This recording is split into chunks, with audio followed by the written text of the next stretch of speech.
Hello from Kingfisher, Oklahoma. Today we're looking at Job 39. Remember, God appeared in Job chapter 38, and he starts to talk to Job and challenge him, showing him how much greater God is than Job. And this is beginning to be the answer to Job's question is, look, I'm God. That's where God started. I'm God. I'm way above you. I've done all these things. Where were you? And in today's chapter, we're starting to look at all the animals he created and all the questions that Job would not have been able to answer. And we said some of these we know now through study of science and things like that, but there's a lot of things we don't know. So God might today ask our scientists other questions that they just would have no idea how to answer. And this is the answer God is pushing back and saying, look, I'm God. I'm way above you. Why do you question me? So, should be interesting. Let's jump into it. Job chapter 39. Knowest thou the time when the wild goats of the rock bring forth? Or canst thou mark when the hinds do calve? Do you know when all the animals have babies? Because God does. Canst thou number the months that they fulfill? Or knowest thou the time when they bring forth? They bow themselves, they bring forth their young ones, they cast out their sorrows. Their young ones are in good liking. They grow up with corn. They go forth and return not to them. That's the cycle that God made. Even though we understand it, you weren't there when God made it. They send their young ones out and they eat and they continue on in life and they don't come back. Who set the wild ass free? Or who hath loosed the bands of the wild ass? Whose house have I made the wilderness, and the barren land his dwellings? He scorneth the multitude of the city, neither regardeth he that the crying of the driver. So there's wild animals out there that mankind has not tamed. Who put them there? Was it you, Job? No. It's not us, the listener, either. The range of the mountains is his pasture, and he searcheth every green thing.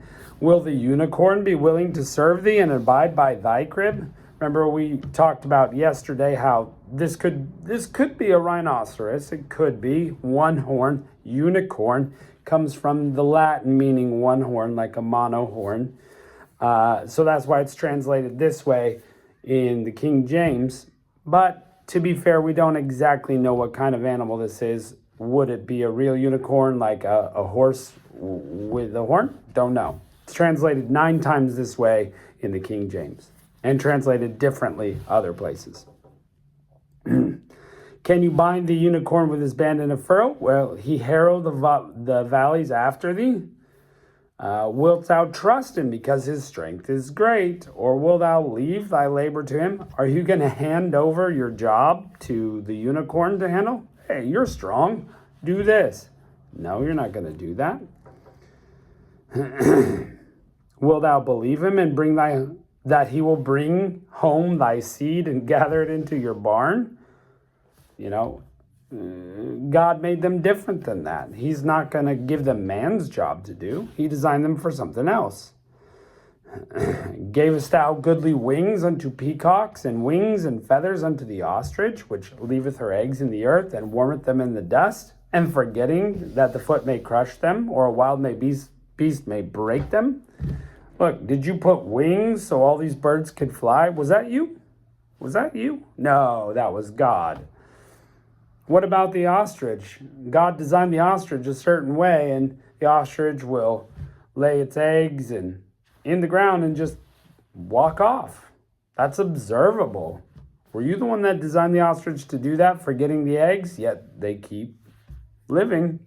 She's hardened against her young ones as though they were not hers. Her labor is in vain without fear, because God hath deprived her of wisdom, neither hath he imparted to her understanding.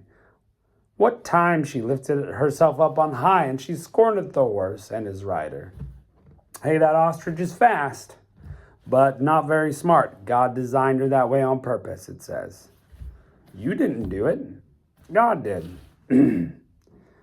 Hast thou given the horse strength? Hast thou clothed his neck with thunder? Canst thou make him afraid as a grasshopper? The glory of his nostrils is terrible. He paweth in the valley and rejoiceth in his strength. He goeth on to meet armed men. Did you design the horse? I didn't. Okay.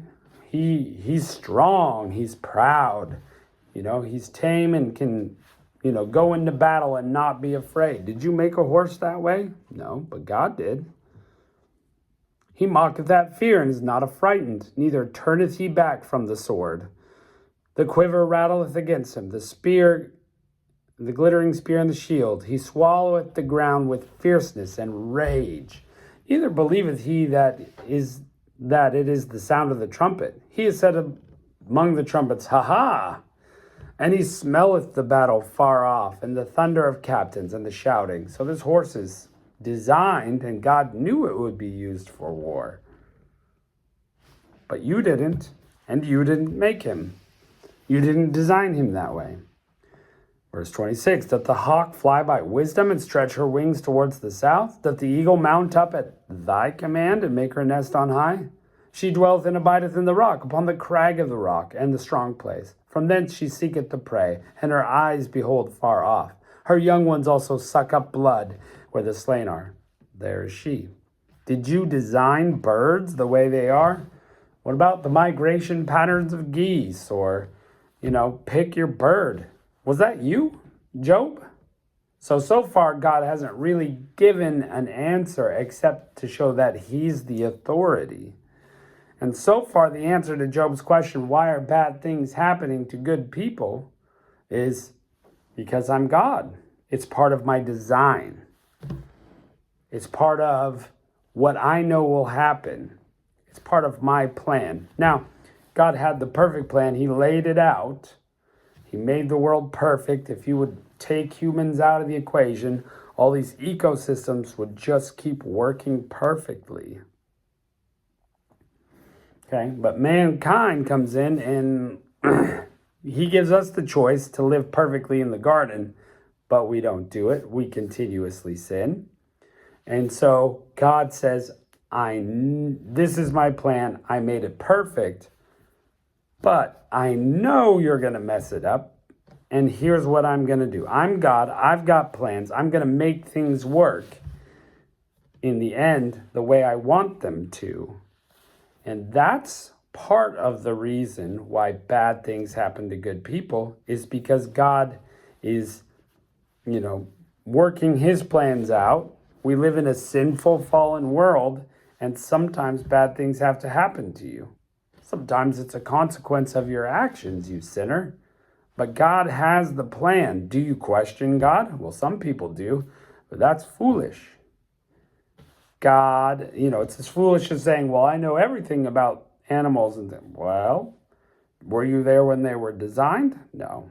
You don't know. You don't know. I don't know. But God does.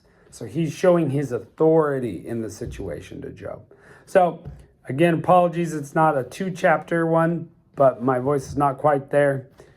Anyway, thanks for joining us today. And let's see what God has to say next time.